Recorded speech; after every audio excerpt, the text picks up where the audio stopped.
Thank you for coming out. It's April Fool's Day. I feel like we missed an opportunity to do something special, but we've got our 6th installment of Archaeology Café. Before I introduce our speaker, got to do a shout out, folks. Everybody get your magazine?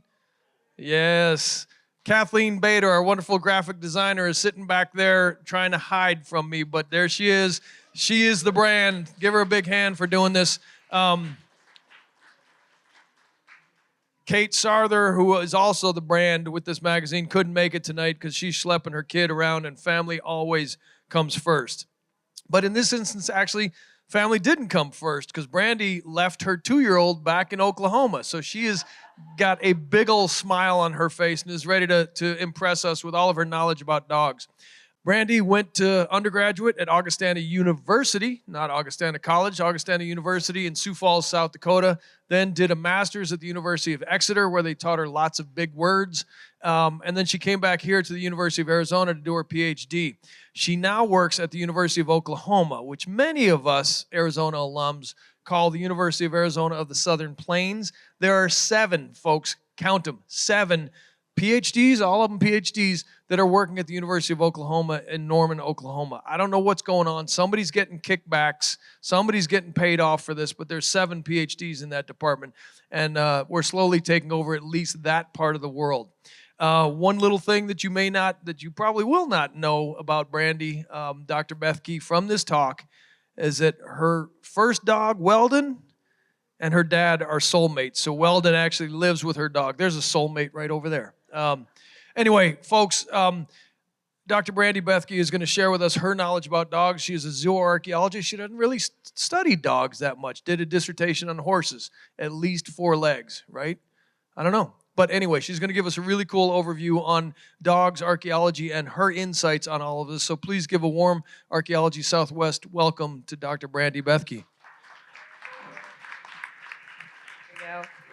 Thank you so much, Steve, for the introduction. I'd also like to thank Ari for asking me to come out here, and for Danny and Sarah for booking all my travel and just being able to hang out while I'm here. It's been really nice to be back in Tucson, even just for a couple days for a talk, and I appreciate it, and being able to be part of this community and come give a talk to all you guys. So thank you. It's been 10 years since I moved, so I love Tucson as much as I now am in Oklahoma, but I wanted to start out by, is my talk on? I mean, these dogs are really cute, but I have even cuter dogs, I think. There's some very cute dogs in the front row here. You're a good boy. You're a good boy. You're a good boy. Call them all out. So, as Steve mentioned, I was a little confused when I got asked to come and do this talk. Most of my research to date has been on horses, actually, and not dogs. However, I am incredibly interested in dogs. I have 3, well, really 2.5, because as Steve said, my middle dog, Weldon, has gone to live in South Dakota with my parents, because him and my dad are soulmates. But I am fascinated by dogs just as companions that I live with, but also as a topic of research. They're the earliest domesticates that we've had, and we've had a really close bond and evolved with them, and especially our ability to communicate with dogs, which I see a lot of people are doing right now with their dogs in the audience, has always been something that's really fascinating to me, and also their cultural ubiquity and just the many ways that dogs are used and understood. So when my friend and colleague, Dr. Amanda Burt, who asked me to co-edit a volume with her on dogs, I was super excited. It gave me an opportunity to do some dog research of my own, and I went on and took this project on with her. So this might be the reason that I was asked to do this talk. Basically, this volume pulls together a lot of different ways that different cultures across time and space have used and understood dogs in the past. My chapter, and specifically, is looking at how the Blackfoot people of the North American Plains reimagined the role of dogs following horses. So again, have some horses in there, but I'll get back to this intersection of dogs and horses at the end of the talk. For now, I really want to dive into the subject of what this talk is, which is on themes in canine zooarchaeology in North America. I did shorten the topic to North America a little bit. I'm a North American plains archaeologist and got very overwhelmed looking at just the huge amount of research that exists in the zooarchaeological study of dogs across the world. So as I mentioned, unlike my predecessors in this speaker series, I'm not currently working on anything dog related. So once again, I'm really taking on this challenge of pulling together the work of others to kind of talk about some of these broad themes. This task is incredibly difficult. There's a lot of research, like I said, and this means while my talk is going to be fairly broad, it won't be inclusive of all the great research that's being done by different scholars and community members across North America, but that are doing fantastic work. But in the interest of avoiding rabbit holes and getting all of us out to be able to have a drink and some food with our dogs after, I just wanted to touch on three kind of major themes that I saw within the speakers that have come and talked to you so far, as well as scholarship in the last 5 years or so since our volume on dogs has come out. And these will seem very broad. Where do dogs come from? What are dogs?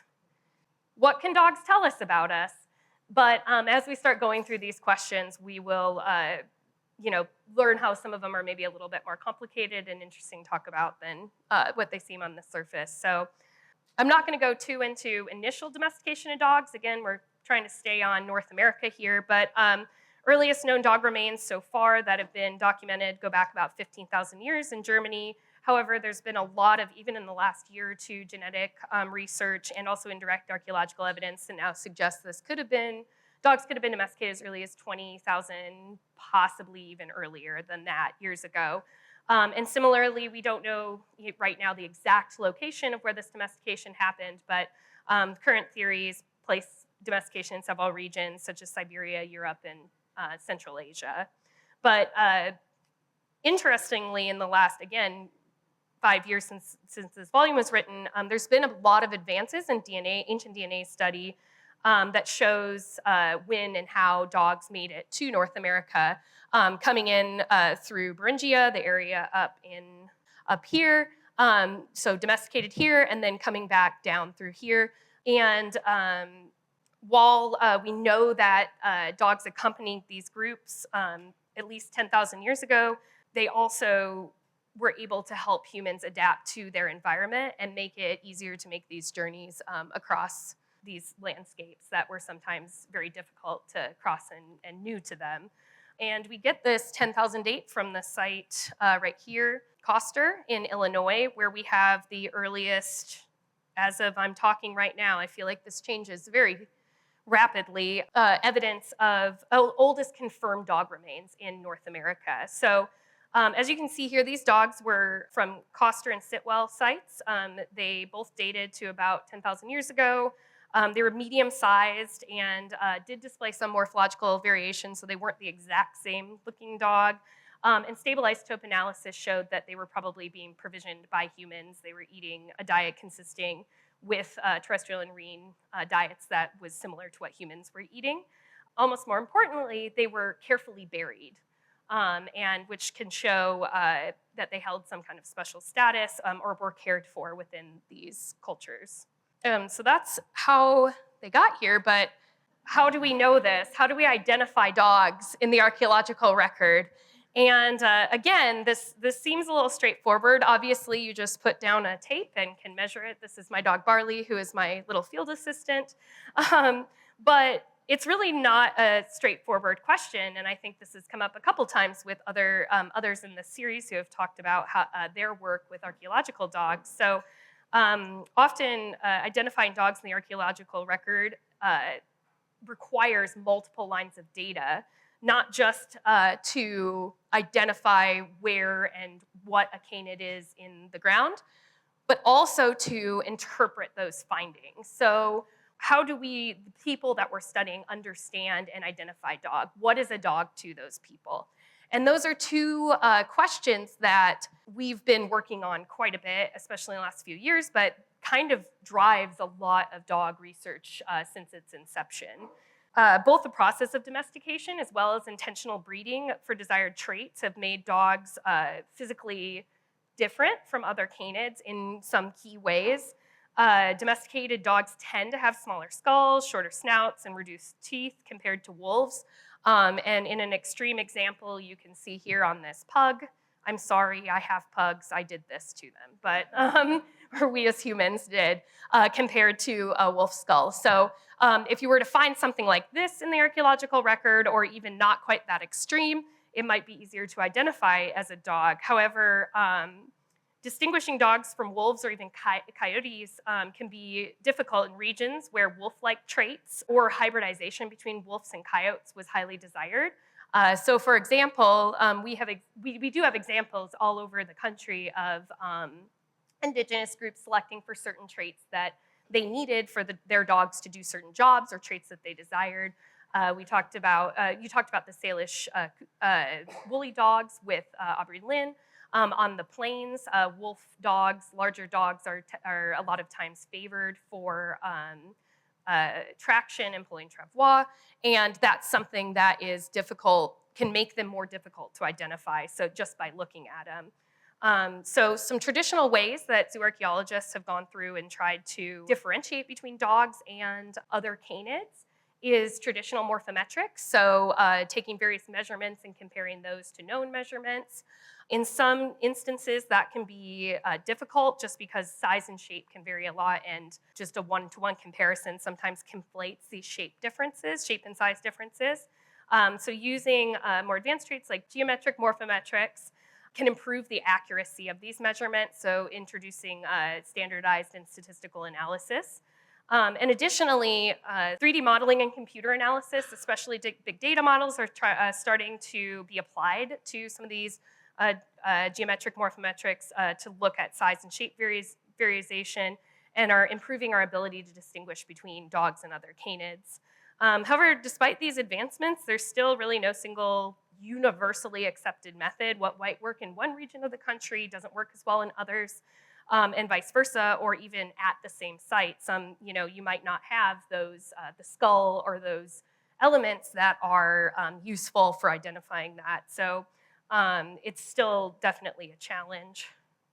And so some of the ways that increasingly archaeologists are using are genetic and isotopic data, which can provide powerful additional tools for distinguishing between different types of canines in the archaeological record. So ancient DNA analysis has been used to help determine ancestry, divergence from wild canids, or intermixing. And whether, in some cases, whether a canid specimen you have is a domesticated dog, or a coyote, or wolf, or fox, or something similar in size, depending on what you have that you're studying. However, ancient DNA analysis is pretty costly in the grand scheme of things, and sometimes doesn't always yield results. So other ways that we can start to distinguish are stable isotope analysis, which by looking at carbon, nitrogen, oxygen signatures in bones can help look at what those dogs might have ate. So were dogs being provisioned and eating the same way as humans, or were they actually wild foragers? And this is a theory called the canine surrogacy approach, which has been proven successful in some regions and not necessarily in others in identifying dog remains using these when matched with DNA evidence. So other evidence such as dental microwear analysis and corpulite testing can also evidence of past canid diets that then can tell about provisioning and care of those animals. So we can start to make inferences about, is this a dog? Is this not a dog? Finally, how canid remains are found, or their context, provides insights into the role of past societies, and if they may or may not be dogs. Dog burials, of course, sometimes along humans, sometimes not, can speak to the cultural significance of the animal, or even the personal connection that an animal had with a given person. Although, again, that doesn't, just because we have other animals that are buried as well, not just dogs. But also other lines of data, osteological data, such as looking at cut marks or cooking evidence, or evidence of healed trauma or pathologies, while might not necessarily be intentional care by humans, which has been proven in a couple studies to actually not be, where wolves have similar pathologies to dogs, but can, again, be another line of data that we use to look at treatment and care by humans of these canids.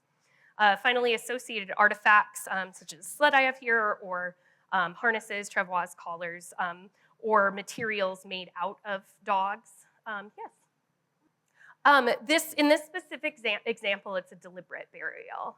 So a pit would have been dug and then a dog placed in that burial.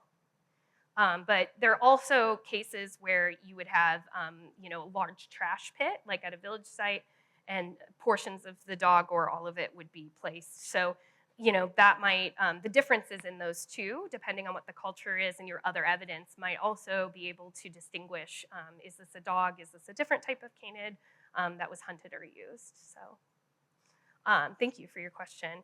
Ultimately, archaeological dog identification that combines all of these things, physical evidence, zooarchaeological evidence, osteological, DNA, isotope, really gives us as well as oral records and written histories of the cultures under study, allow for more of a complete understanding of what is a dog and is this a dog within this archaeological context. And in some cases, it's still very difficult to tease out even with all those lines of data. But regardless, bringing all these lines of data together can really help with understanding how dogs were used within a given society and how they were understood.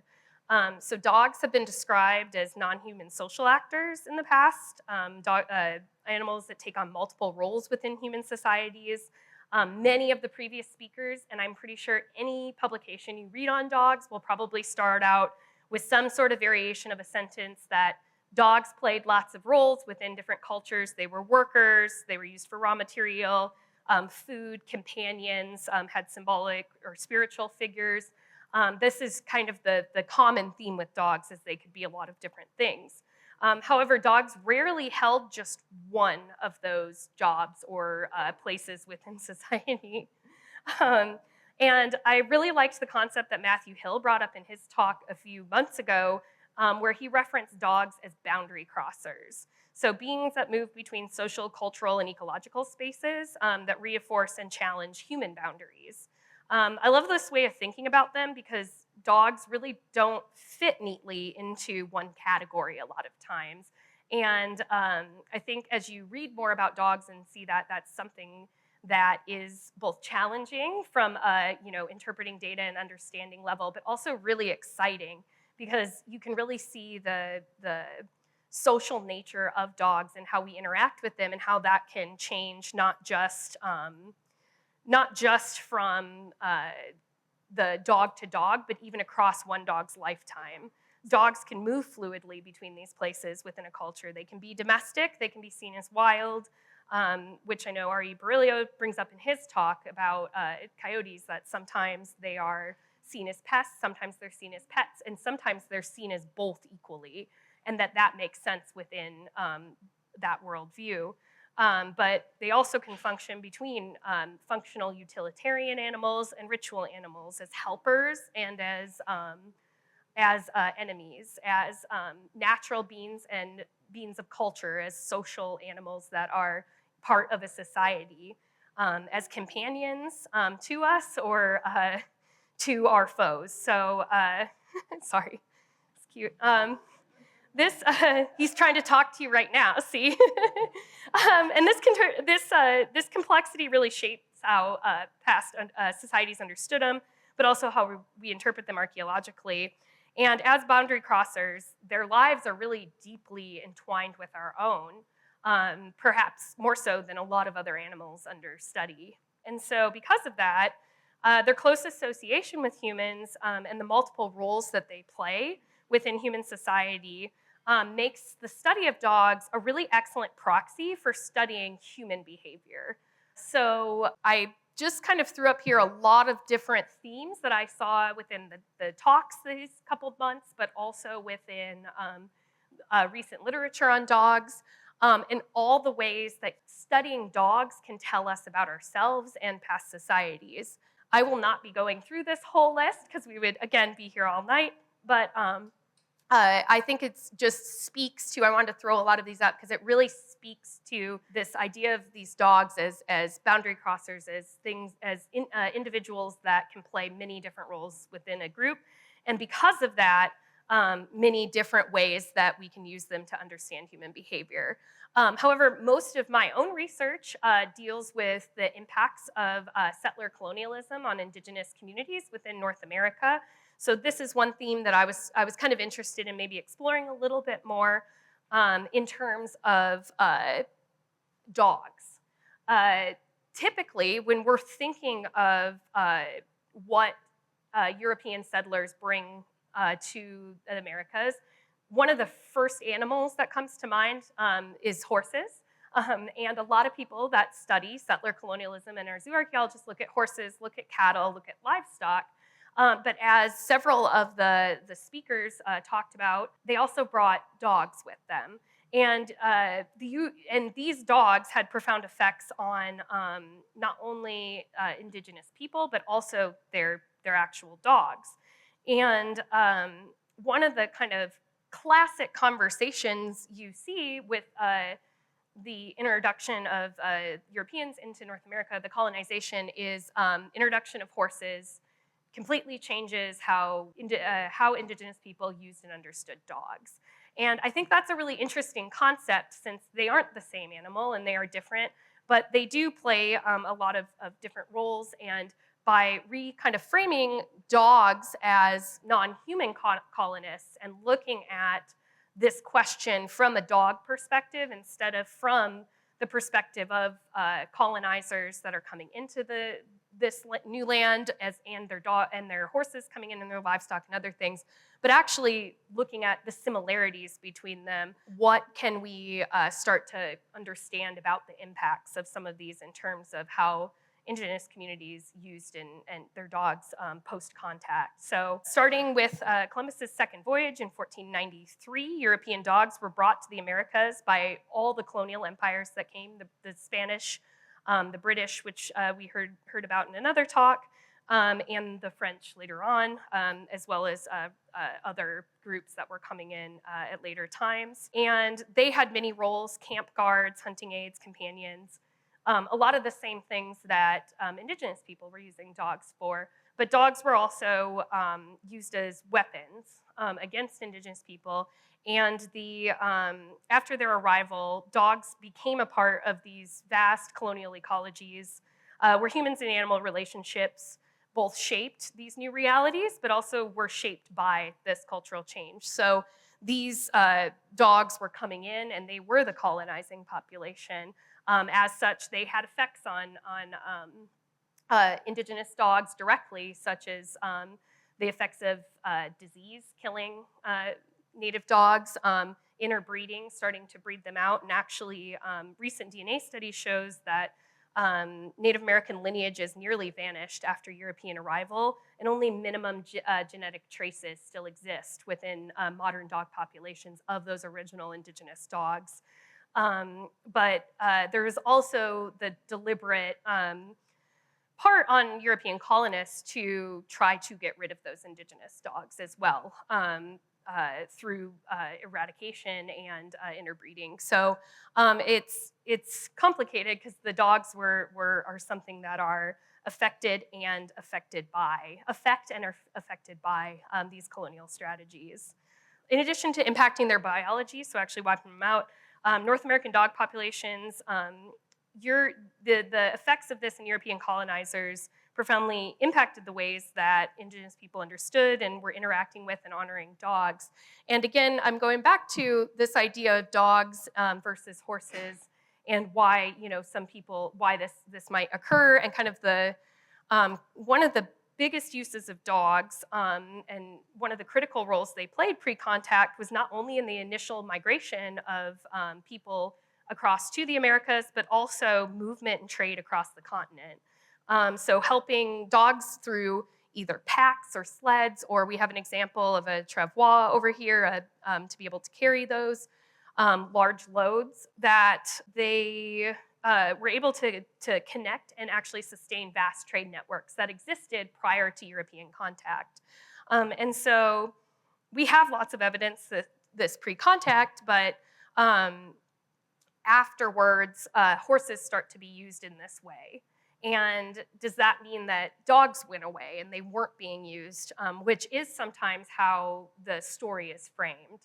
But we know that from a lot of different evidence from oral histories, from photographs such as this, written histories of European accounts, and also the zooarchaeological record, that while there was loss genetically of dog populations, dogs continued to be used, even though they were no longer this primary beast of burden. They didn't disappear, they adapted, because dogs are very adaptable, as were the people that owned them. And in many regions, dogs remained as camp guards, as companions, and even in later time periods as herders. Some still played a role in ceremonies and are still deeply valued as protectors and spiritual allies to this day. Indigenous communities today are working to reclaim and preserve knowledge that was lost due to the effects of colonialism about their ancestral dogs, and reconnecting with traditions that were nearly lost. So for example, in Audrey Lynn's talk, she reflected on the importance of traditional practices and bringing those traditional practices with the woolly dogs back to the community. And similar, using archaeology and other, and working with those communities, but similar programs have been adopted in other communities, demonstrating the resilience and innovation of in the face of these colonial pressures. However, at the same time, it's important to understand that indigenous dog populations still remain under threat. Regulations imposed external cultural standards on human-dog relationships in tribal communities today that are still continuing to disrupt these traditional bonds between people and their dogs, which again, were not broken completely during this colonial period, but were retained in some way. So unlike the large body of work on the relationship of humans and dogs in North America in the past, contemporary research on relationships between free roaming, sometimes called reservation or res dogs, in indigenous communities are extremely limited. However, a 2003 study with the Mandan, Hidatsa, and Arikara Nation highlights that dogs are still culturally significant for people living on these reservations. And there's a need for community-driven, culturally respectful approaches to managing red dog populations. So key insights from this work show that programs are more effective a lot of times when dogs are, when those programs are either working with the communities or are actually part of the community. So people in those communities are working to protect their dog allies and keeping them there. And that using respectful information sharing, culturally appropriate animal control, and improved access to veterinary access, both bringing veterinary to the reservation, but also providing means to pay for that, is really an important aspect of maintaining these dog populations there and caring for them. And the findings from this study echo the concerns of others who emphasize that res dogs embody a deep historical and ethical ties to indigenous communities, and raise important questions about whether outside adoption or indigenous-led care is a more respectful pathway forward. That's something that's really debated within these communities, but if you think about it, there's also other periods of history where community members were taken away from their lands by people that thought that they were helping, and in many cases were not. Similarly with dogs, some of those programs are happening too. But there are many programs and organizations that now work in partnership or are spearheaded by Native communities to develop community-driven solutions to some of these issues. And I just threw a couple up here. Some of these are local or near Tucson, but there are many, many more, and there are different programs to look up and look at. So, and really these efforts, they're starting with dogs, but they're not just about dogs. They're about sovereignty, they're about cultural revitalization, and indigenous self-determination to care for their own dogs. So ultimately, indigenous dogs, both in the past and today, are more than just animals. They're cultural beings that are deeply tied within these Native histories, identities, and futures. So just a few more conclusions with my good boy Welded, who is a native Tucsonian, actually. He is 13 years old, so we have had him since we lived here. Despite their cross-cultural ubiquity, the importance in human lifeways, dogs are often silent actors in the retelling of their own past. And a lot of that has to do with the complexity of the human-canine bond.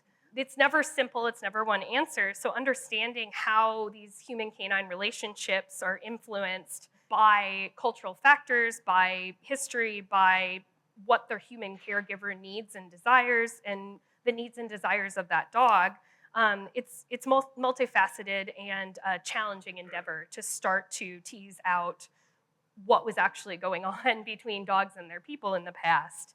And I really think that we are in the early stages of canine zooarchaeological research.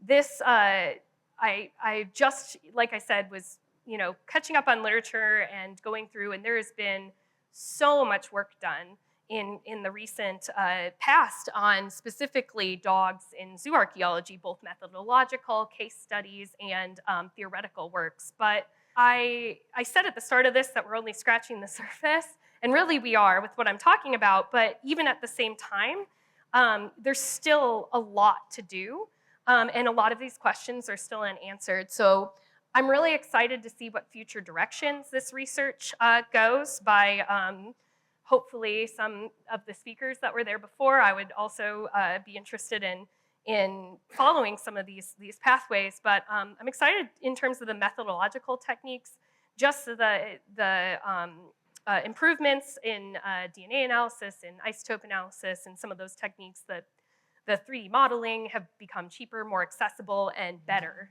And as that continues or new methods are developed, that might start to really help us in understanding what dogs are and identifying them in the archaeological record.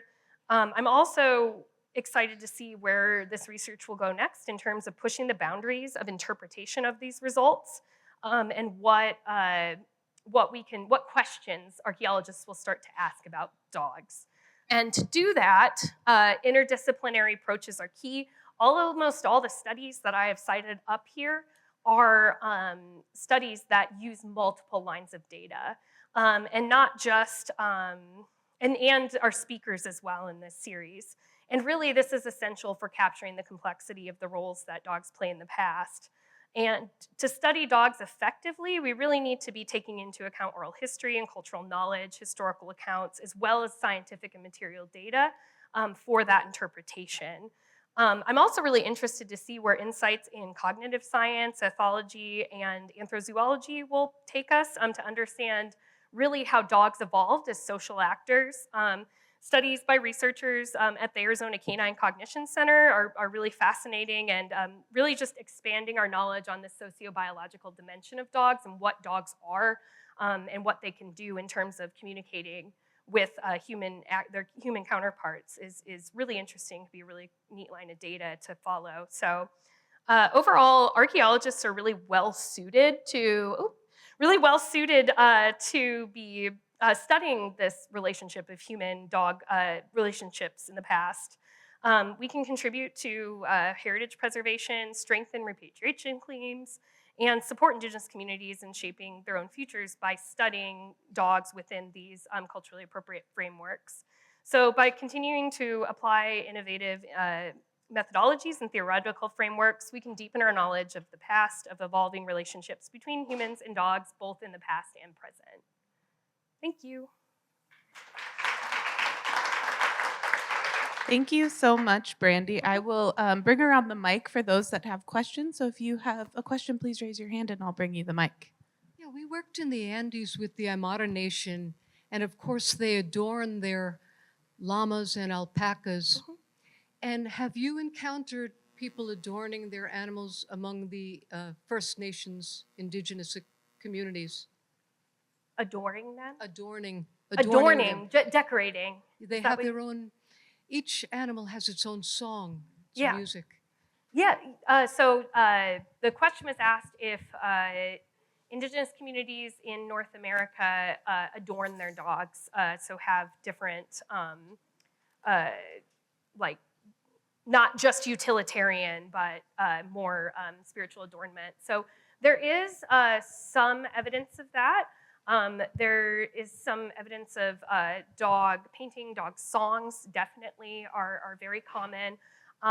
Also, building objects for dogs, so like dog teepees, different things for favored dogs. So showing kind of status of dogs. I'm sorry, off the top of my head, I'm trying to think of examples of like specific dog adornment, but I'm positive that that does exist, but it would probably take a little more research on my part to be able to give, you know, really specific examples like you gave of your example in the Andes. I'm really interested in how dogs can contribute to therapy. I'm a cancer researcher, and there's so many different intersections between dogs' abilities to smell things and suss out disease, and also providing emotional support. Do you have any sense if that is just something that we're coming up with now that we have a different lifestyle, and or have animals been support during health and illness in the past? Is there any way to know if they serve those functions? Yeah. So the question was, today we use dogs as therapy dogs for a number of different reasons, medical, emotional support, and if past communities had those. Again, as with your question, I don't know that I can pull out an exact example without doing a little bit further research, but that's, I think, a place where the some of the cognitive research that's happening could be really interesting.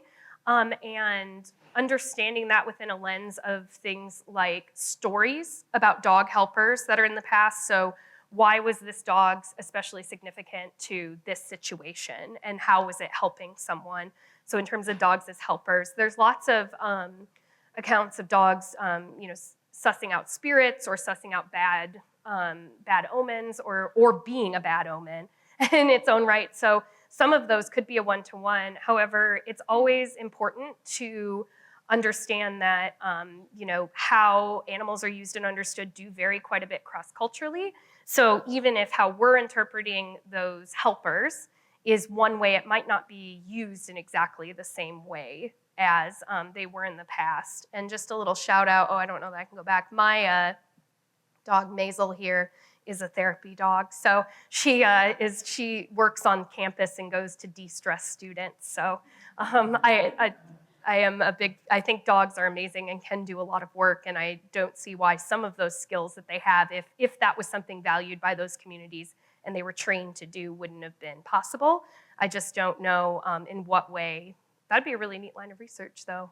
And maybe someone has, and I just didn't come across it. So yeah, I'm curious, when the Europeans came here with their canines, were the canines the same size as what was already here?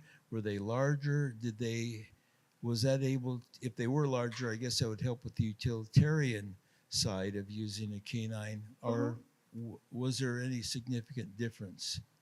yeah, that's a great question. So the question asked was, is there a significant difference in size or breed from indigenous dogs and the dogs that Europeans brought over? And I didn't touch on that too much because that's something that a previous speaker had talked about a little bit more, so I didn't want to repeat if everyone's kind of going, but there are a lot of accounts directly from Europeans that they specifically chose certain dog breeds to bring over. A classic example is the large Mastiff-style dogs used for intimidation by the Spanish. As Matt talked about, the British also brought similar breeds. And a lot of those were referred to as war dogs or intimidation dogs, and they were very large and would have been a little bit shocking to see. And also how a dog's trained to be aggressive like that. But then Europeans were bringing dogs over for all sorts of different reasons as they were coming more frequently or setting up permanent establishments. Herding dogs, hunting in the style of like a European hunter would be a specific type of dog. And the other type of dog that kind of gets discounted, especially in later time periods, is like Victorian time periods, but even initial colonization, are small pet lap dogs being brought over both by men in barracks, but also as a really good example is Sarah Wolf, who was a graduate student here, wrote her dissertation on this, and it's fascinating. But the officers bringing their wives out to like Western posts, and then they would bring their small dogs. So there's a variation, but definitely there would have been very large dogs. And I know in the example of the East Coast or the Southwest, a lot of those dogs might have been like Mexico, might have been smaller to begin with versus the very, very large plains dogs you sometimes get. So I imagine that they would have been intimidating, and that was the goal. Similar to war horses that got brought over that were very large.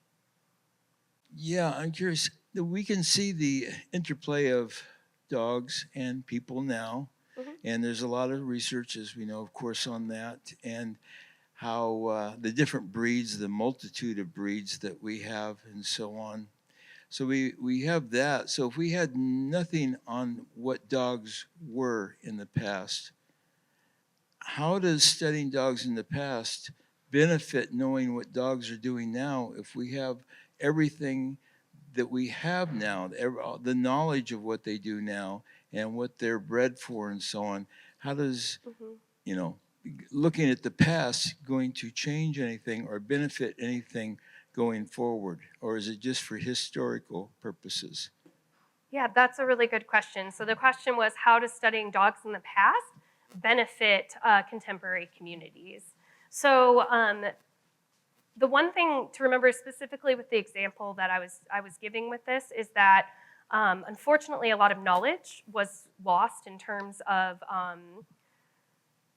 dogs' use in power, in medicine, in various things by those groups that were highly valued and are still something that could be used in communities today. So by going back and studying those dogs and trying to reclaim some of that information, it could bring, I'm trying to think of a good word, not balance, but it could bring help to those communities, dogs as helpers.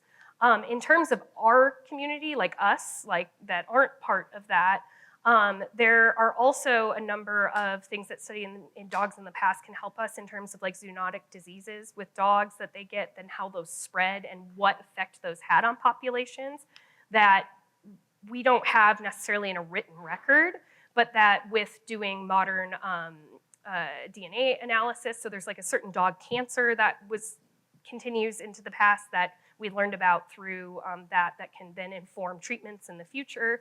I'm sorry, I'm not a veterinary person, so I can't go into too much depth beyond that. But of course, that's kind of always the question with archaeology, right?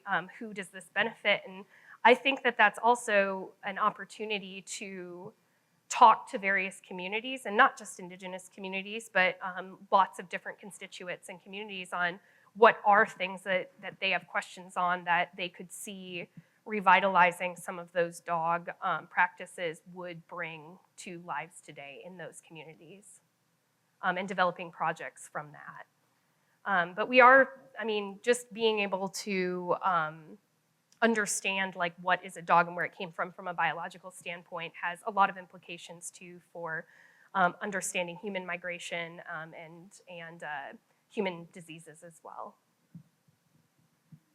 Does that kind of answer?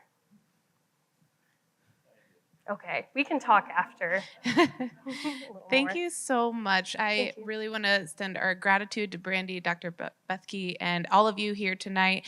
Thank you for coming out to our last cafe, and we hope to see you again in October, where we're looking hopefully at the theme of advocacy. So we hope to see you all again in the fall.